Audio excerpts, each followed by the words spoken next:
ಎಲ್ಲರಿಗೂ Maitri's cooking and ಕ್ರಿಯೇಷನ್ಸ್ಗೆ ಸ್ವಾಗತ. ನಾನಿವತ್ತು ನಿಮ್ಮನ್ನು ಯಲ್ಲಾಪುರದಲ್ಲಿ ನಡೆದಂತಹ ಸಸ್ಯ ಸಂಭ್ರಮ 2024 ಇಲ್ಲಿಗೆ ಕರ್ಕೊಂಡು ಹೋಗ್ತಾ ಇದ್ದೀನಿ. ಇದನ್ನು ಮಾತೃಮಂಡಳಿ ಹಾಗೂ ತ್ರಿಪುರಾಂಬಿಕಾ ಒಕ್ಕೂಟ ಇವರ ಸಹಯೋಗದೊಂದಿಗೆ ಶ್ರೀಮಾತಾ ಟ್ರೇಡಿಂಗ್ ಕಂಪನಿ ಆವರಣದಲ್ಲಿ ನಡೆಸುವಂತಹ ಕಾರ್ಯಕ್ರಮ ಇದು. ಈ ಕಾರ್ಯಕ್ರಮವನ್ನು ತುಂಬ ವರ್ಷಗಳಿಂದಲೂ ಯಶಸ್ವಿಯಾಗಿ ನಡೆಸಿಕೊಂಡು ಬಂದಿದ್ದಾರೆ. ಈ ಕಾರ್ಯಕ್ರಮದಲ್ಲಿ ತುಂಬ ಚೆನ್ನಾಗಿರುವಂತಹ ಗಿಡಗಳ ಪ್ರದರ್ಶನ ಹಾಗೂ ಮಾರಾಟ ಕೂಡ ಇರುತ್ತೆ. ತುಂಬ ವೆರೈಟಿಯ ಗಿಡಗಳನ್ನು ಇಲ್ಲಿ ಮಾರಾಟಕ್ಕೆ ಅಂತಲೂ ತರ್ತಾರೆ. ಹಾಗೆ ಇಲ್ಲಿ ಈ ಗಿಡಗಳಿಗೆ ತುಂಬ ಚೆನ್ನಾಗಿ ಬೆಳೆದಿರುವಂಥ ಗಿಡಗಳಿಗೆ ಬಹುಮಾನ ಕೂಡ ಇರುತ್ತೆ. ಬನ್ನಿ ಇವತ್ತು ಈ ಕಾರ್ಯಕ್ರಮದಲ್ಲಿ ಯಾವ್ಯಾವ ರೀತಿಯ ಗಿಡಗಳು ಬಂದಿದೆ ಹಾಗೆ ಯಾವ್ಯಾವ ರೀತಿ ಕಾರ್ಯಕ್ರಮಗಳಿದೆ ಅಂತ ನೋಡೋಣ.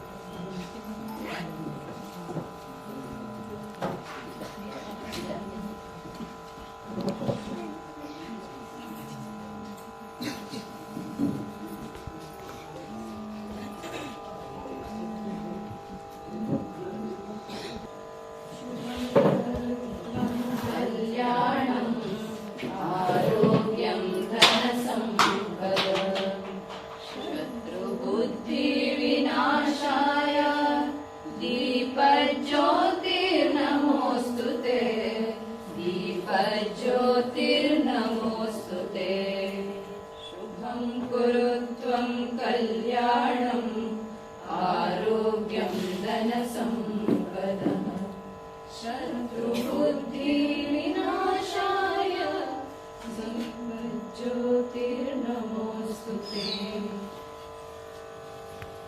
ಇನ್ನು ಹೆಚ್ಚಿಗೆ ಗಿಡಗಳನ್ನ ಬೆಳೆಸಲಿ ಅಂತ ಹೇಳಿ ನಮ್ದು ಕಳಕಳಿಯ ವಿನಂತಿ ಎಲ್ಲರ ಹತ್ರನೂ. ಈ ತರ ಯಾವುದೇ ಒಂದು ಒಳ್ಳೆಯ ಚಟುವಟಿಕೆ ಇರಬಹುದು, ಯಾವುದೇ ಒಳ್ಳೆ ಕೆಲಸ ಮಾಡ್ಲಿಕ್ಕೆ ಹೊರಟಾಗ 108 ವಿಘ್ನಗಳು ಹೇಳ್ತಾರೆ.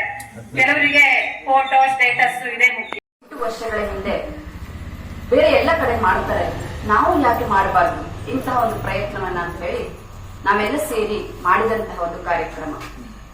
ಜಾಹ್ನವಿ ಅವರು ತುಂಬಾ ಬೇಜಾರು ಮಾಡ್ಕೊಂಡ್ರು, ಬರುವುದಿಲ್ಲ ಯಾರು ಹೆಣ್ಣು ಮಕ್ಕಳು ಅಂತ ಹೇಳಿ. ಆದ್ರೆ ನಮ್ಗೆ ಸಂಖ್ಯೆ ದೊಡ್ಡದಲ್ಲ, ಬಂದಿರುವಂತಹ ಗಿಡಗಳನ್ನ ನಾವು ನೋಡೋಣ, ಅಲ್ಲಿ ಬಂದಿರುವಂತಹ ಆ ಮನಸ್ಸುಗಳನ್ನ ಗ್ರಹಿಸೋಣ ಅಂತ ಹೇಳ್ತಾ ಇಂತಹ ಕಾರ್ಯಕ್ರಮಗಳು ಖಂಡಿತ ಗುಣಾತ್ಮಕವಾಗಿ ಆಗ್ತಾ ಇರ್ಬೇಕು. ಯಾಕೆಂತಂದ್ರೆ ಭಾರತದಂತಹ ದೇಶದಲ್ಲಿ ತೋಟಗಾರಿಕೆ ಅನ್ನುವಂತಹದ್ದು ಕೃಷಿಯಲ್ಲಿ ಬಹಳ ಪ್ರಧಾನವಾದಂತಹ ಒಂದು ಪಾತ್ರವನ್ನು ವಹಿಸ್ತಾ ಇದ್ದಾರೆ.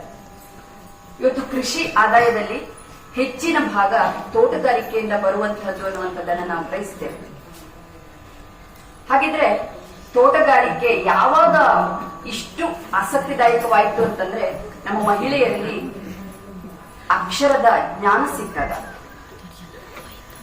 ಮೊದಲು ಬೆಳೀತಿದ್ವಿ ನಾವು, ಆದ್ರೆ ಅದನ್ನ ಈ ಒಂದು ಮಟ್ಟದಲ್ಲಿ ಬೆಳಲಿಕ್ಕೆ ಸಾಧ್ಯ ಆಗ್ತಾ ಇರಲಿಲ್ಲ.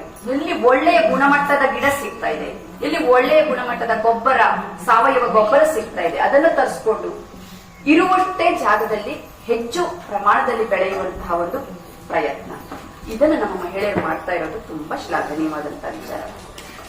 ಜೊತೆಗೆ ಇವತ್ತಿಗೆ ನಮ್ಗೆ ಆರೋಗ್ಯ ಮತ್ತು ಪೌಷ್ಟಿಕಾಂಶದ ಕುರಿತಾದಂತಹ ಹೆಚ್ಚಿನ ಜಾಗೃತಿ ನಮ್ಮೆಲ್ಲರ ಮಹಿಳೆಯರಲ್ಲಿ, ಪುರುಷರಲ್ಲಿ ಅಂತ ಇಲ್ಲ, ಎಲ್ಲರಲ್ಲಿಯೂ ಜಾಗೃತಿ ಪ್ರಾರಂಭ ಆಗಿದೆ.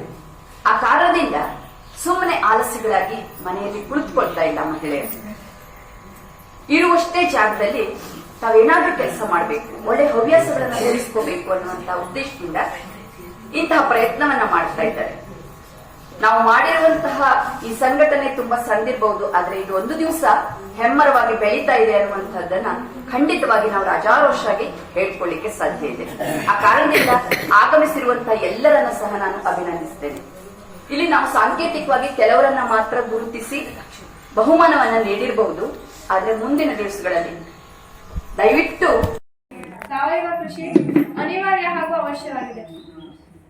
ಹಾಗಾಗಿ ನಿಮ್ಮ ಮನೆಯಲ್ಲೇ ನೀವು ಗೊಬ್ಬರ, ಔಷಧಗಳನ್ನ ಸಾವಯವ ಪದ್ಧತಿಯಲ್ಲಿ ತಯಾರಿಸಿಕೊಂಡು ಅದನ್ನೇ ನೀವು ಎಲ್ಲರಿಗೂ ಬಳಸಿದಾಗ ನಿಮ್ಮ ವಾತಾವರಣ ಕೂಡ ಕಲುಷಿತ ಆಗದೆ ಉಳ್ಕೊಳ್ಳುತ್ತೆ. ಇಂಥ ಒಂದು ಅದ್ಭುತ ಕಾರ್ಯಕ್ರಮವನ್ನು ಉದ್ಘಾಟಿಸಲಿಕ್ಕೆ ಚಂದ ಮಾಡಿ ಬೆಳೆಸ್ಕೊಂಡು ಬರೋದು, ಯಾವುದು ಹೆಚ್ಚು ಚಂದ ಇರುತ್ತೋ ಮತ್ತೆ ಗಿಡಗಳು ಯಾವುದು ದಷ್ಟಪುಷ್ಟವಾಗಿರುತ್ತೋ ಅದನ್ನ ಗಮನಿಸಿ ನಾವು ಸ್ಪರ್ಧೆಯ ಫಲಿತಾಂಶವನ್ನ ನೀಡುತ್ತೇವೆ. ಈ ವರ್ಷವೂ ಕೂಡ ಸ್ಪರ್ಧೆಯನ್ನ ಮಾಡಿದೀವಿ. 10-12 ಗಿಡ ಸ್ಪರ್ಧೆಗೆ ಬಂದಿದೆ. ಅದರ ಫಲಿತಾಂಶ ಕೂಡ ಇವಾಗ ಕೊಟ್ಟಿದ್ದಾರೆ. ಈಗ ಈ ಹೂಗಿಡದ ಸ್ಪರ್ಧೆಯ ಫಲಿತಾಂಶದ ಬಹುಮಾನ ವಿತರಣೆಯನ್ನ ಮಾಡ್ಕೊಳ್ಬೇಕಾಗಿ ಕೇಳ್ಕೊಳ್ತಾ ಇದ್ದೇನೆ. ಸೋಲಾರ್ ಚಾಲಿತ ಯಂತ್ರವನ್ನು ಅಳವಡಿಸಿ ರೋಟಿ ಮೇಕಿಂಗ್ ಮಷೀನ್ ಅನ್ನು ಹಾಕಿಸಿರುತ್ತಾರೆ.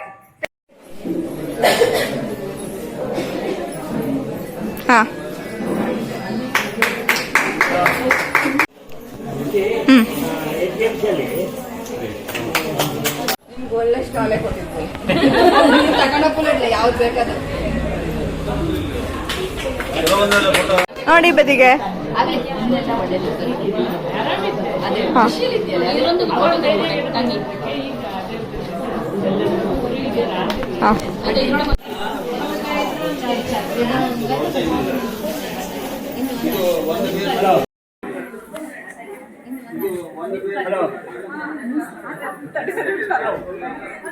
ಪುಟಿ ಹಿಂದೆ ಬರ ಪುಟಿ ಹಿಂದೆ ಬರ